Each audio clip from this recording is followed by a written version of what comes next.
Hello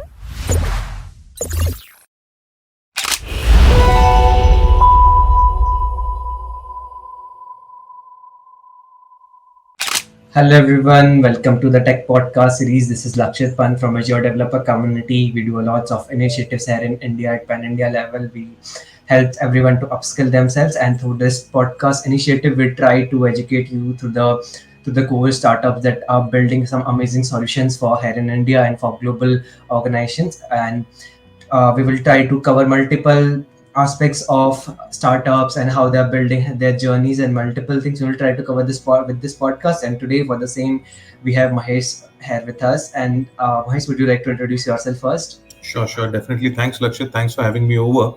And a brief introduction about myself. I am the managing director of a company called Core Integra Consulting Services Private Limited. And Core Integra is in existence for the last 15 years. We incorporated ourselves in 2009. And today we happen to be among the national leaders when it comes to labor law compliances, regulatory compliances, HR operations.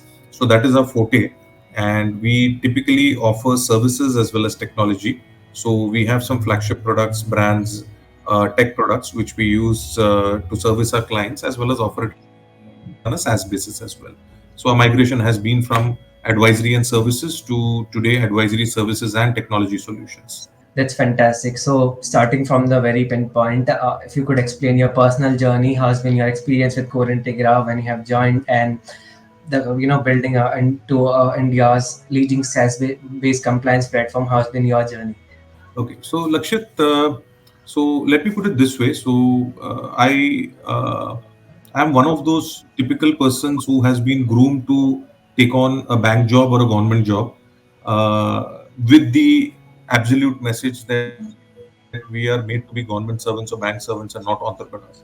Entrepreneurship is for a different community, a different set of people, and people who have a family backing or have family business. And there are many people in the family who run businesses. Unfortunately, I don't come from that background. I'm a chartered accountant. I come from a family of chartered accountants.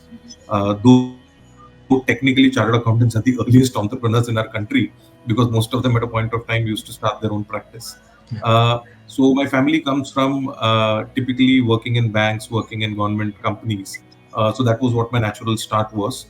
But I was lucky, I was fortunate to get good mentors and good opportunities in life, because the first 15 years of my life that I spent uh, in the corporate world, I was largely setting up things. So I was like an entrepreneur within the organizations, though I used to get a salary at the end of the month, and the risk was relatively lower as compared to a full-fledged new age entrepreneur. So I used to set up things like I used to set up branches, I used to set up offices, I used to set up divisions, new businesses, convert loss-making units to profit-making units, convert manual operations to digital operations. So that was what I was doing for the first 15 years of my career. When I finally decided to venture into entrepreneurship, obviously with the conservative approach that I was forced to take, I preferred to get into a kind of a corporate garage entrepreneurship with a large group, which was Mahindra and Mahindra. And I spent almost about 8 years there, and we set up a beautiful company, a beautiful venture, which is today one of the group companies of Mahindra and Mahindra. And that's where I actually learned how to actually build a company, because building a company is not a joke. Building a department, building a unit, building a operating unit, building a new business vertical is still a part of the entire thing. Whereas building a complete company means you need to look at finances, you need to look at funding, you need to look at marketing, you need to look at sales, you need to look at operations, you need to look at HR, you need to look at technology. So you're an all-rounder. So an entrepreneur is a pure all-rounder. An entrepreneur cannot say that I will be hiring employees for these purposes and then they will manage it and I don't need to look at it. So Exactly. it's difficult. So even if there is one employee leaving you, it is a hard burn, because you can't let that employee leave you. And what do you tell the employee that you should stay back? Because the market will definitely pay better than what an entrepreneur or startup can do. Uh, and definitely there are branding positivities which established companies have, which typically entrepreneurs and smaller companies struggle with. So having learned that tricks of the trade and having learned that in a beautiful journey with Mahindra Group, is when I said, let me venture on to the next stint, which is more pure entrepreneurship. And that's how I landed up at Core Integra. So Core Integra, though in existence since 2009, The earlier founder was looking at exploring to sell the stake, and unfortunately, the founder passed away suddenly, which is when I thought that this is an opportunity. Since I knew the founder, I knew the company, I used to work on the client side with the company. So that's when I thought that let me pick up a stake in the company and take on the mantle as well as the managing director. So that's how I moved into Core Integra about 2 years back. So I picked up the founder's stake. I took on the company's mantle. There are some other co-promoters that are there with me, but they don't largely participate in the business. The business is completely my baby, the way I wish to run it, grow it. Now, the biggest difference again is you could say that this is again not pure entrepreneurship. You haven't started from zero, but sometimes I feel that it's better to start from zero rather than get into a moving bus which is already running on a fourth gear. So there Yes. are challenges that come. Uh, so typical challenges when I came into the company also I found that this company has been trying to sell itself for 3 or 4 years. So the earlier founder had made up the mind that sort of dilute the stake, move on. Now, when for 3 to 4 years you're trying to sell the company, COVID hits, and again things are working in remote. So the company is typically pushing each day as it passes. Now, suddenly you come in and then you say that no, no, now we need to look at growth strategy. We need to be the number one regulatory compliance player in India over the next 5 years. And suddenly you say that the bus moves from a second or third gear to a sixth gear. So you know that entire wagon has to move with you. So the entire Exactly. team has to move with you. The entire process has to move with you. The client suddenly get alert saying that hey, something is happening in this company, something is changing for the good. Let us also start placing our demands. So the demands could be for process, could be for quality, could be for technology. So suddenly, so many things happening, and you need to ensure that the team is also coping up with it. So it comes with unique challenges. Earlier stint, I started from zero. From zero, we built a beautiful company. But the advantage I had there was when you're building from zero, you are starting everything. You are building the processes. You're building the technology. You are building the team as you are growing. And this is a completely different experience because you're coming into an ongoing concern, and the ongoing concern is something which you are trying to build scale and compete in the market in a much much bigger way. So learning in three buckets. So one being an entrepreneur within the corporate, which is what I did for 15 years. The next 8 years is being an entrepreneur with the support of a large group and building everything from scratch.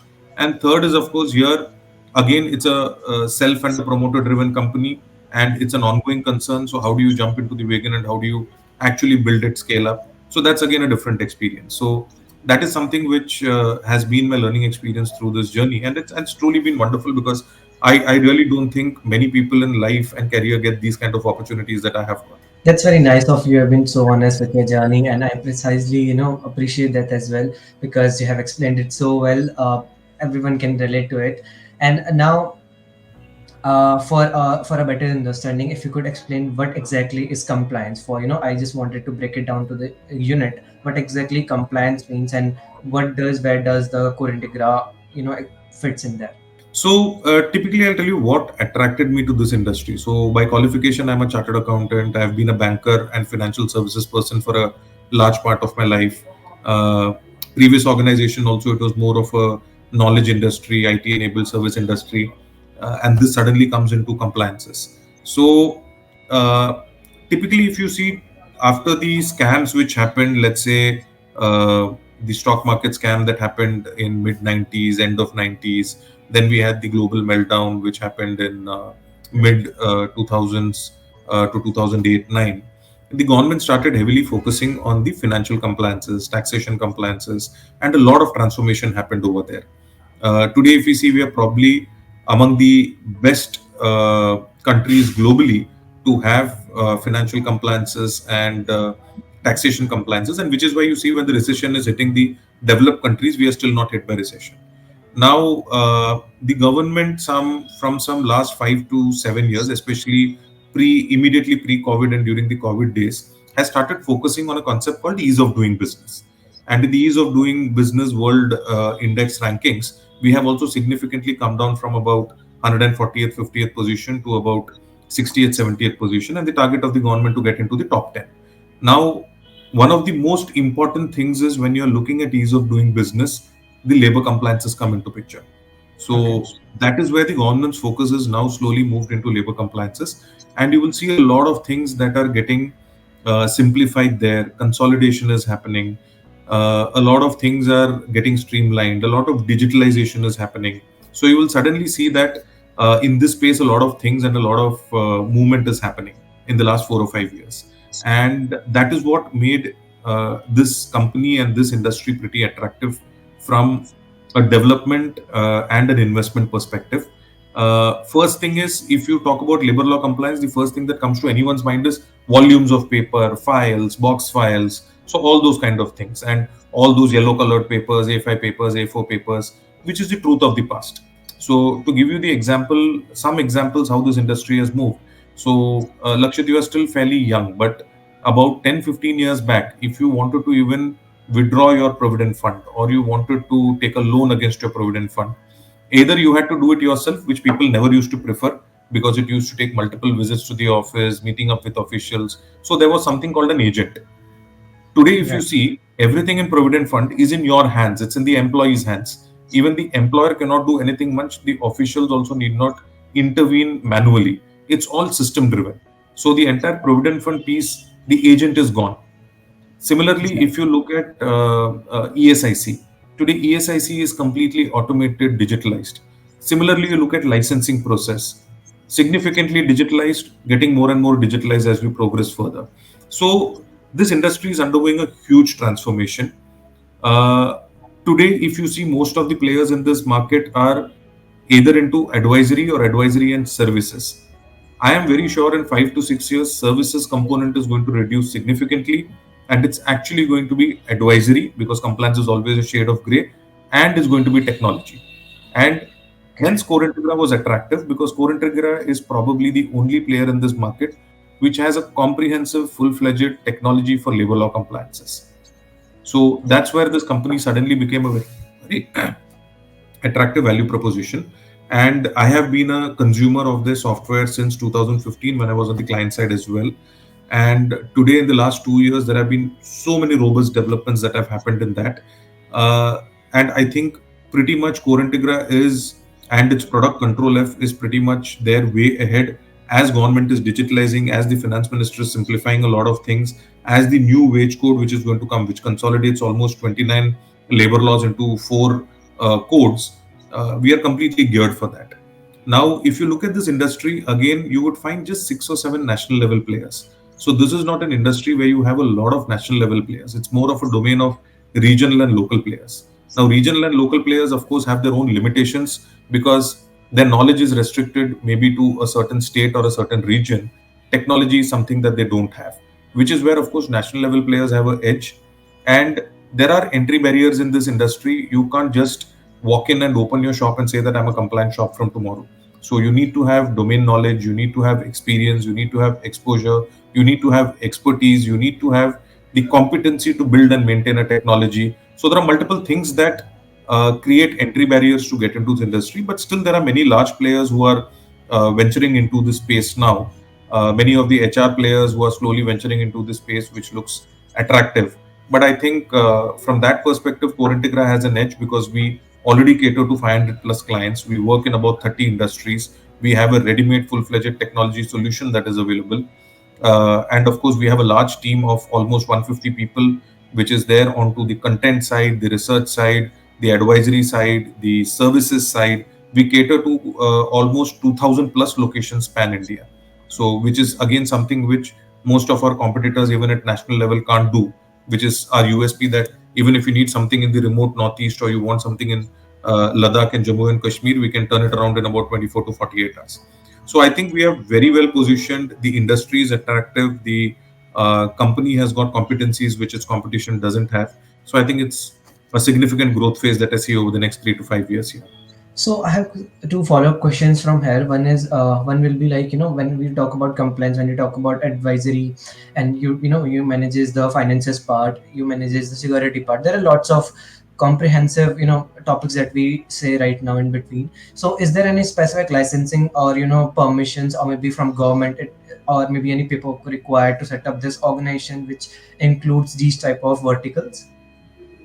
So typically, as I understand, you are asking me that if tomorrow someone chooses to start up a new company, or let's say they are setting up a startup, what are the kind of licenses and Yeah, registrations they will require, and where exactly do we fit in, and how do we help, and can they do it themselves or not? Is the understanding right of the question? yeah, exactly, sir. Yeah, Okay, perfect. So typically, what happens, whenever you decide to start a new company, let's say tomorrow Lakshit is setting up a new venture or a new company, you register the company. There are certain corporate compliances you need to do, which is basically registering your company with MCA, with ROC, preparing your memorandum of association, articles of association, and all those kind of things.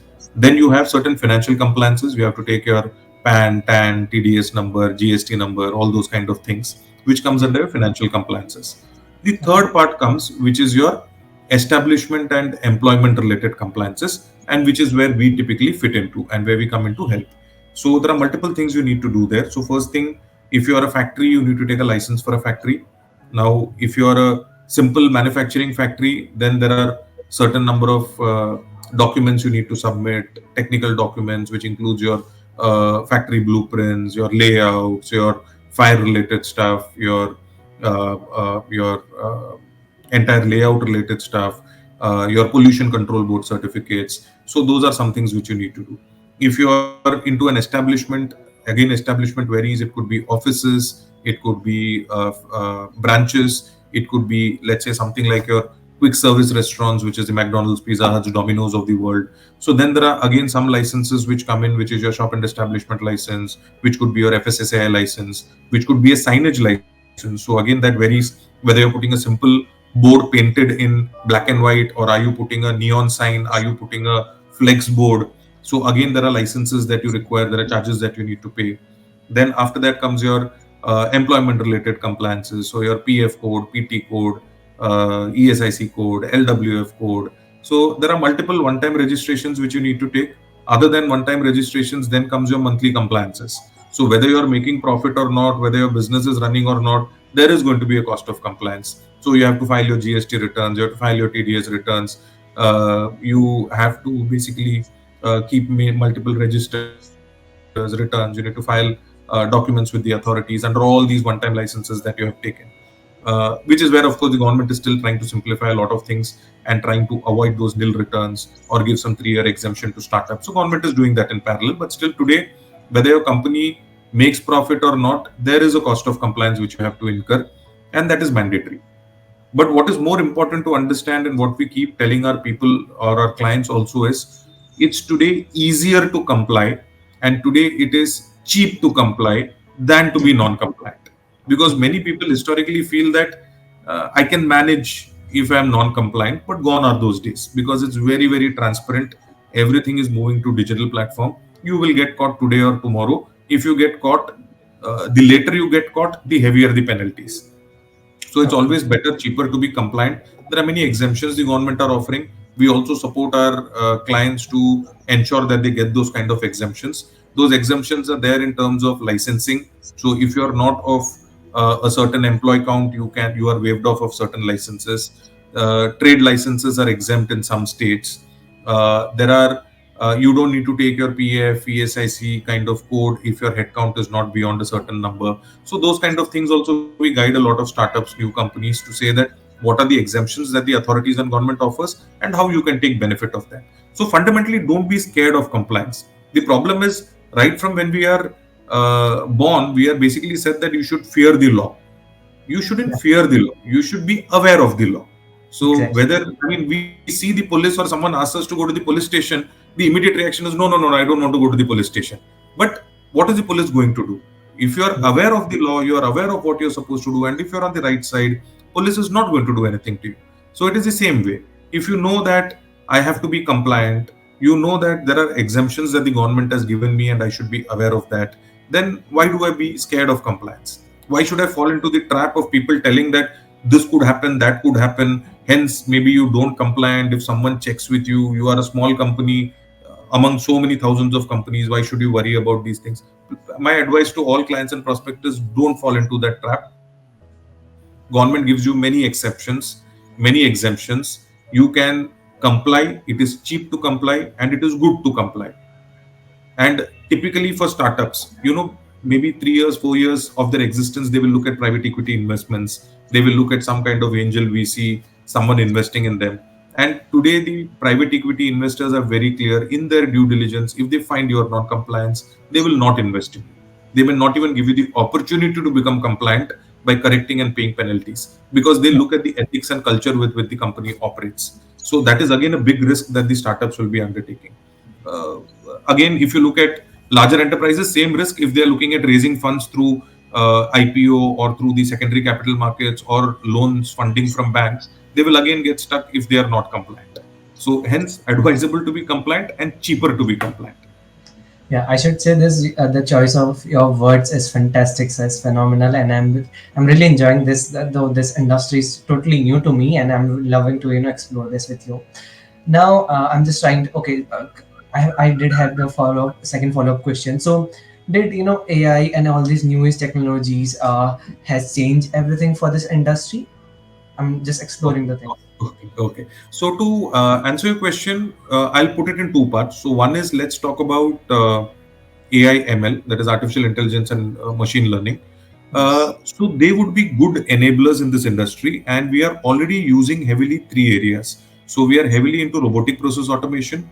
We are nascent but growing in the AI ML space. So interestingly, one of our group companies is into AI ML, so it makes it more convenient for us to borrow resources and do the development.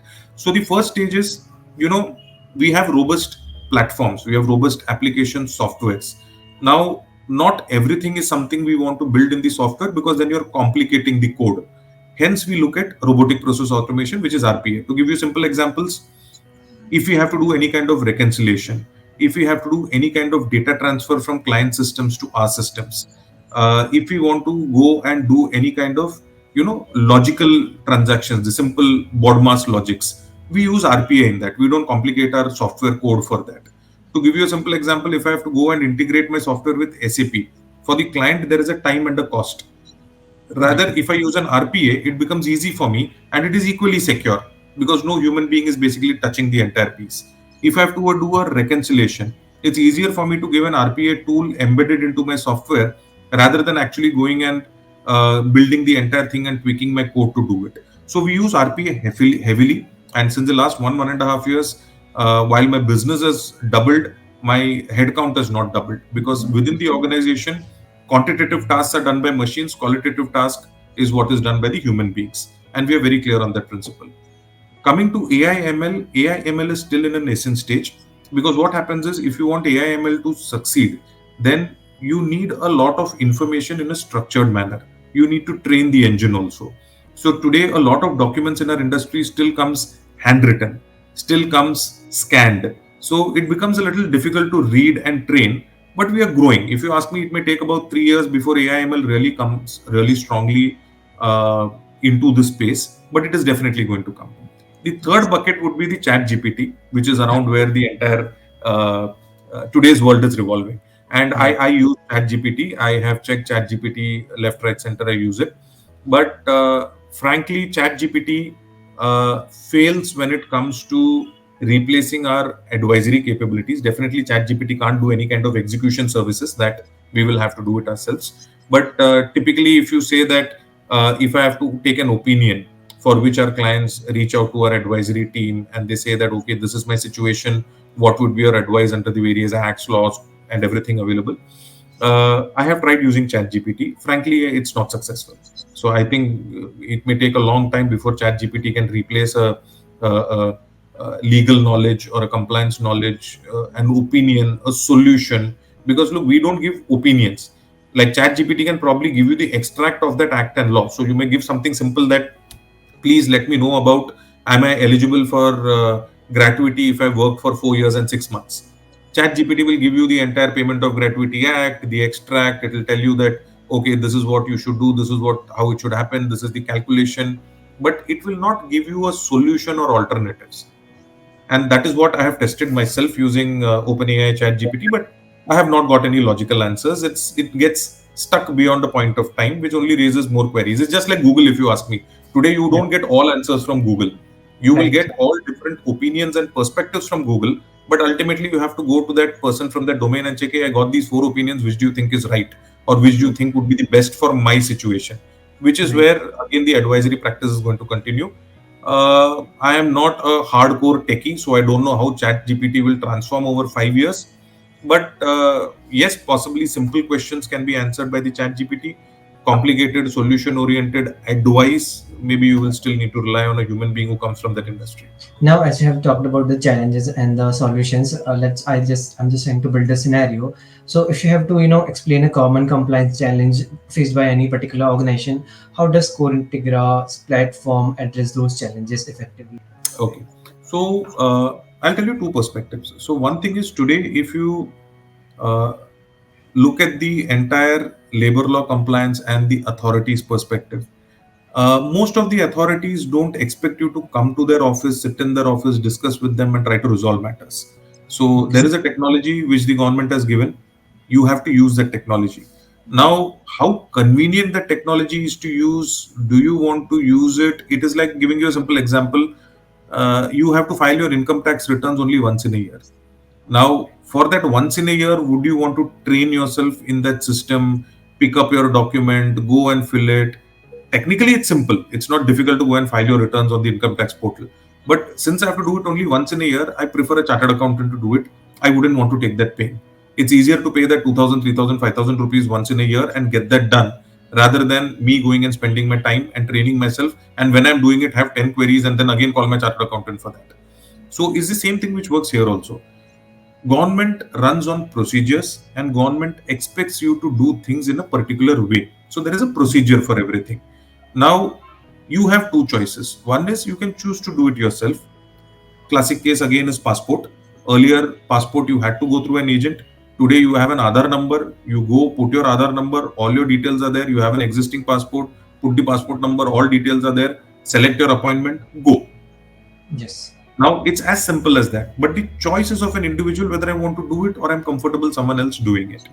Now, if it is someone who's an individual, is an employee, and it is a small thing like a PF or an ESIC, the employee can do it themselves. We also encourage that. Like maybe seeding of your Aadhaar and UAN, updating of your Aadhaar details, making corrections in your Aadhaar details. We encourage the employees to do it themselves. The flip side is when it goes to companies, corporates. Now, there things are a little complicated. It is still not as simple. So, you need to have some offline documents, you need to have some online procedures. Now, the choice of the company is that do I hire someone in compliance, which is going to be costly and every year I have to give increments and all those things, or it is easier for me to outsource to someone who does this for their bread and butter. So that is where companies like Core Integra come into the picture, where we offer technology to companies which are robust, which are typically only the large enterprises which already has a competitive or a competent compliance management human resources team. Then we give our technology and say that you can use the technology. And if the company doesn't have, which is the larger mass in our country, where they don't have compliance resources, HR resources, payroll resources, and those kind of things, where we say that we'll offer it to you as a technology and service put together. So that is Okay. where we offer a combination of both.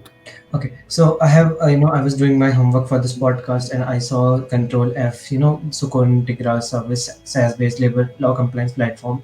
So I wanted to know, can you, explain how this technology, technology-driven approach benefits the company of, all sizes, from startups to large corporates? Let me again put this in three, four buckets, which will be easy to explain, especially for people who are not from the compliance domain and listening to this podcast. So, first thing is you need to have knowledge. So, if you have a query, where do you search? And I'm talking from a corporate perspective, not from an individual perspective. So, a company, someone has a query, let's say the CFO, CEO, MD, CXO, HR head, whoever has a query. Where do I go and search? If I search in Google, I get multiple answers. I don't know what to do. So first thing is Control F offers a comprehensive e-library. So any kind of law, act you want to have, any kind of information, any query, like a simple Google search, put in your keywords, it will search and it will give you that under this act, whatever was your query, what is the response? It will give you an extract of the act, it will give you an interpretation in simple English, it will tell you that what you need to do to comply, what kind of documents you need to have. If you don't comply, what is the penalty, and whether by nature this is a high risk, medium risk, low risk kind of compliance. So the first thing, it is your knowledge repository. So whatever information you want, this is your Google of all compliances. That is the first benefit. The second benefit is, there are 967 formats. If you have your company in some 10, 12 states across the country, there are 967 various registers, returns, formats, submissions which you need to make, out of which some 152 happen to be bilingual. So bilingual means if you are submitting in Telangana or Andhra Pradesh, the format is in Telugu and English, right? There are almost about 600 plus notices that you need to display in your office, and abstracts that you need to display in your office. Now the question is, where do I get all these formats? Where do I get all these data from? Otherwise, I'll have to go to shops across all these states, buy them, and then try to fill them manually. So the advantage of Control F is all these information can be picked up from your payroll system, can be picked up from your accounting system automatically through integration, and at a click of a button, it will generate all these registers, returns, notices, all these kind of things. All the abstracts that you need to put up on your notice board is available as a repository, the latest one, because I have a content research team. If something changes today evening at 6 o'clock, by tomorrow morning you will have it updated in our system. So that's the kind of way we manage the software. So that is the second benefit, that there is nothing that you need to manually maintain. There is nothing that you need to physically enter in any form, format, register, anything. Everything that is latest applicable in this country is available over there at a click of a button, and the data can be imported from your various other softwares.